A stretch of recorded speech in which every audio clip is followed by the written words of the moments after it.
से खबरें आपको दिखाते हैं।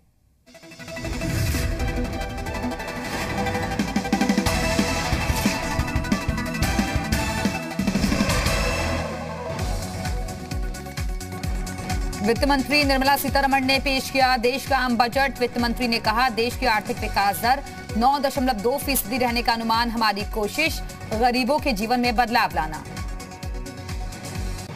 वित्त मंत्री निर्मला सीतारमण ने कहा, पीपीपी मॉडल पर रेलवे के ढांचे को मजबूत करने का काम करते रहेंगे। अगले 3 सालों में चलेंगी 400 वंदे भारत ट्रेनें। 100 पीएम गति शक्ति कार्गो टर्मिनल्स का विकास किया जाएगा। वित्त मंत्री निर्मला सीतारमण ने बजट में किसानों के लिए बड़ी घोषणाएं की। क्रिप्टो करेंसी से होने वाली आमदनी पर अब 30% टैक्स लगेगा। एनपीएस में अब 10% की जगह 14% योगदान होगा। सरकारी कर्मचारियों के लिए एनपीएस योजना में टैक्स छूट का दायरा बढ़ा। कॉर्पोरेट टैक्स को 18% से घटाकर 15% करने का प्रस्ताव, साथ ही सरचार्ज को 12% से घटाकर 7% करने का प्रस्ताव। कंपनियों को बंद करने की योजना को, जिसमें अभी 2 साल का वक्त लगता है, उसे घटाकर 6 महीने किया जाएगा। पारदर्शिता को बढ़ाने और देरी को कम करने के लिए ऑनलाइन ई-बिल सिस्टम लागू होगा। बजट से ठीक पहले रुपए में भी आई तेजी। डॉलर के मुकाबले 19 पैसे की मजबूती। $1 के मुकाबले फिलहाल 74.46 रुपए के बराबर हुई भारतीय करेंसी। बजट से ठीक पहले देश में हवाई ईंधन की कीमतों में इजाफा। 8.5% की बढ़ोतरी की गई। महंगा हो सकता है हवाई किराया। वित्त मंत्री निर्मला सीतारमण ने बजट पेश करने से पहले की राष्ट्रपति रामनाथ कोविंद से मुलाकात। वित्त राज्य मंत्री पंकज चौधरी और डॉक्टर भगवत कराड़ भी थे मौजूद। बही खाता लेकर राष्ट्रपति भवन पहुंची वित्त मंत्री निर्मला सीतारमण। एक टैब के जरिए संसद में बजट पेश किया। इस बजट को भी बही खाता का नाम दिया गया। बजट से पहले वित्त राज्य मंत्री भगवत कराड़ ने की पूजा। वित्त राज्य मंत्री पंकज चौधरी ने कहा, समावेशी होगा इस बार का बजट। सभी सेक्टर और सभी वर्गों का रखा गया ध्यान। बजट पर पीएम बोले, अर्थव्यवस्था को मिलेगी मजबूती, नए अवसर पैदा करेगा बजट। कल सुबह 11 बजे विस्तार से करेंगे बजट पर चर्चा।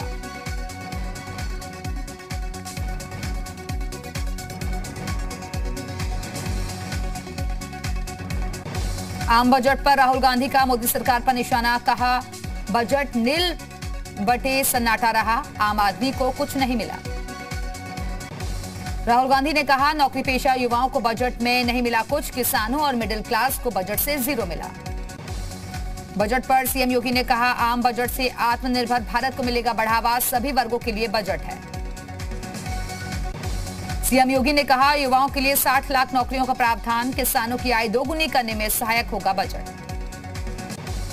केंद्रीय मंत्री अश्विनी चौबे ने बजट की जमकर तारीफ की। अश्विनी चौबे ने बजट को अमृत बजट बताया। बीजेपी ने बजट को सराहा तो विपक्ष ने बताया निराशाजनक। कांग्रेस नेता थरूर ने बजट को बताया बेकार। एसपी ने बजट को अमीरों का बजट बताया। रामगोपाल यादव ने कहा, मध्यम वर्ग के लिए कुछ भी नहीं। मेरठ में अखिलेश यादव पर गरजे सीएम योगी। कहा, लाल पोटली लेकर क्यों घूमते हो, लाल टोपी का मतलब हिस्ट्री शीटर, सुरक्षा के लिए खतरा। सीएम योगी ने कहा, अखिलेश ने दंगाइयों के आवाज का सम्मान किया, पैसा इत्र वाले मित्र ले गए। सीएम योगी ने कहा, एसपी बीएसपी का मतलब अंधेरा, पहले भर्ती में सिर्फ सैफई के राजघराने के लोग होते थे। मुख्यमंत्री योगी ने कहा, हमने बिना भेदभाव के हर वर्ग के लिए किया काम। डबल इंजन की सरकार डबल डोज और डबल राशन दे रही है। लखनऊ में सीएम योगी ने टीम 9 के अधिकारियों के साथ की बैठक। स्वास्थ्य सेवाओं को लेकर दिए सख्त निर्देश। अखिलेश यादव का योगी सरकार पर निशाना। कहा, बाबा सरकार में महामाफिया राज है। लखीमपुर में किसानों की हत्या, हाथरस की बेटी के साथ हुई अमानवीयता। बीजेपी छोड़ सकती है मंत्री स्वाति सिंह। सूत्रों के हवाले से खबर। टिकट वितरण से पार्टी से चल रही हैं नाराज। लखनऊ में कांग्रेस कार्यालय में कन्हैया कुमार पर फेंका गया केमिकल। युवा संसद को संबोधित करने पहुंचे थे कन्हैया कुमार। कार्यकर्ताओं ने आरोपी को पकड़ा। कांग्रेस ने खुशी दुबे की मां की जगह बहन को दिया टिकट। कल्याणपुर से खुशी दुबे की बहन नेहा तिवारी लड़ेंगी चुनाव। कांग्रेस ने 4 उम्मीदवारों की नई सूची जारी की। पीलीभीत से शकील अहमद नूरी, तिंदवारी से आदिशक्ति दीक्षित को दिया टिकट। समाजवादी पार्टी ने जारी की 10 प्रत्याशियों की नई लिस्ट। लखनऊ की सभी सीटों पर उम्मीदवारों की घोषणा। लखनऊ पूर्व से अनुराग भदौरिया और लखनऊ मध्य से रविदास मेहरोत्रा को टिकट। एसपी ने लखनऊ उत्तर से पूजा शुक्ला को बनाया प्रत्याशी। पूजा शुक्ला ने दी लखनऊ यूनिवर्सिटी में सीएम योगी का काफिला रोकने की कोशिश की थी। यूपी चुनाव के 5वें चरण के लिए आज से 12 जिलों की 61 विधानसभा सीटों पर नामांकन की प्रक्रिया शुरू। प्रत्याशी वेब पोर्टल के जरिए भी कर सकते हैं आवेदन। आज बीजेपी उम्मीदवारों की आ सकती है नई लिस्ट। लखनऊ के सभी 9 सीटों के प्रत्याशियों की सूचना आने की संभावना। मयंक जोशी के सपा में जाने की अटकलें तेज। बीजेपी सांसद रीता बहुगुणा जोशी के बेटे हैं मयंक जोशी। ईडी के जॉइंट डायरेक्टर राजेश्वर सिंह का वीआरएस मंजूर। राजनीति के मैदान में उतरेंगे राजेश्वर सिंह, बीजेपी में शामिल होंगे। सीएम योगी ने गाजियाबाद के मोदी नगर में औद्योगिक गतिविधियों के विकास को लेकर किया ट्वीट। लिखा, विकास की असीमित संभावनाएं। सीएम योगी ने मौनी अमावस्या के पर्व पर प्रदेशवासियों को शुभकामनाएं दी। लिखा, भगवान सूर्य के आशीष से सभी के अंतस में तप, बल और ऊर्जा का संचार हो। माघ मेले में मौनी अमावस्या पर्व पर लाखों की संख्या में श्रद्धालु त्रिवेणी संगम में लगा रहे आस्था की डुबकी। अब तक 50 लाख से ज्यादा श्रद्धालुओं ने लगाई आस्था की डुबकी। अपर्णा यादव को बीजेपी ने दी बड़ी जिम्मेदारी। रायबरेली में 2 दिनों तक प्रचार करेंगे अपर्णा यादव। यूपी की महाभारत में आज से नए नियमों के साथ प्रचार प्रसार शुरू। रैली में 500 की जगह 1000 लोगों को इजाजत। हरदोई में एक प्रत्याशी अनोखे अंदाज में नामांकन करने पहुंचा।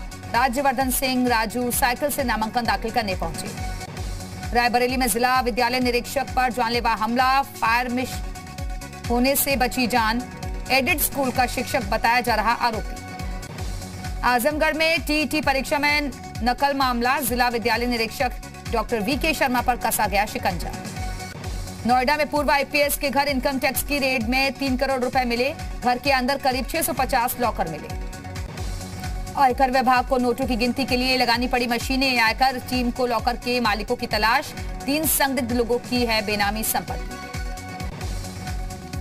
जौनपुर के चारहसू चौराहे समेत 2 बड़ी ज्वेलरी शोरूम पर छापेमारी। 20 गाड़ियों के साथ आयकर की टीम ने डाला डेरा। चंदौली से इंडियन बैंक की शाखा में करोड़ों की चोरी। पुलिस ने सीसीटीवी खंगालकर चोरी का वीडियो जारी किया। लॉकर काटकर चोर ने की चोरी। विधानसभा चुनाव को लेकर पैरामिलिट्री फोर्स और पुलिस बल का फ्लैग मार्च। ड्रोन से की गई अराजक तत्वों की निगरानी। रायबरेली जहरीली शराब कांड के बाद एक्शन मोड में पुलिस। शराब माफियाओं पर पुलिस कर रही है शिकंजा। अवैध शराब के ठेकों पर चल रही है जेसीबी।